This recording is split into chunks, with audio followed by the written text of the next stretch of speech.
Good morning, everybody. It's time for another Tesla tirade. I'm charging, and I just thought to myself as I drove on the highway, God damn it, I support Canadian truckers.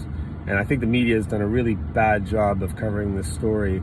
And some liberal, fragile, delicate butterflies there are calling truckers anti-vaccine. That's not the case. I think they're anti-vaccine mandate. Right? We supported Canadian truckers at the beginning of the pandemic when we were all hiding in our house, taking care of ourselves, making sure we weren't going to die. They were on the roads delivering petroleum, fuel, toilet paper, so that society kept going. Justin Trudeau said he supported Canadian truckers back then. There was no vaccines. They were out there doing their stuff to keep us safe.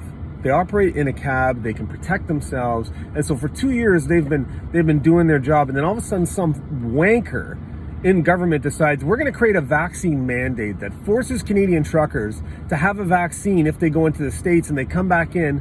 If they don't have a vaccine, they got to quarantine for 14 days. Whoever that hammerhead is should be slapped in the face, because it's nonsensical. Why can you get in a truck and drive from British Columbia to Halifax without a goddamn vaccine? No problem, no quarantine, back and forth all day long, 4,000 kilometers. But if you go from Windsor into Detroit and you come back and you don't have a vaccine, you got to quarantine for 14 days? How stupid are you people? It makes no sense. And so what the truckers are doing is saying this vaccine mandate is ridiculous.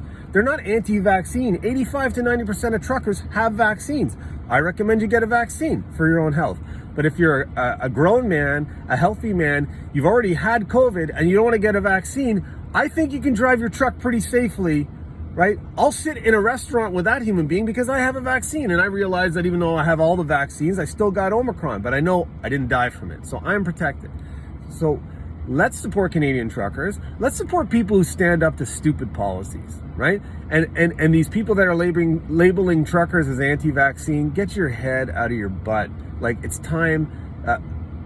Maybe stop virtue signaling and let's start virtue thinking. Let's think about topics intelligently.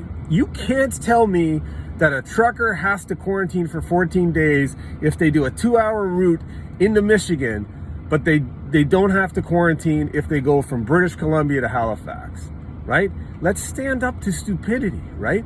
Trudeau can announce, oh my God, I'm going to self-isolate because, a sparrow with COVID might have flew by me. Dude, you have to stop acting vulnerable because it makes your sycophants happy.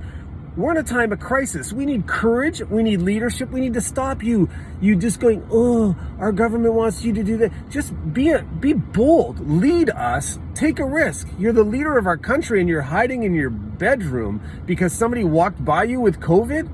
Jesus, everybody has got Omicron. Get into the office and start doing something to help our people and to make the world a better place, and stop vilifying truckers who have kept us going for the last 2 years. God bless you guys out there. I support you, and keep the fight up. Come into the alternate middle where we can think about policies to help our country, because the extremes on the left and right are going to destroy us if we don't come back together. Till next time.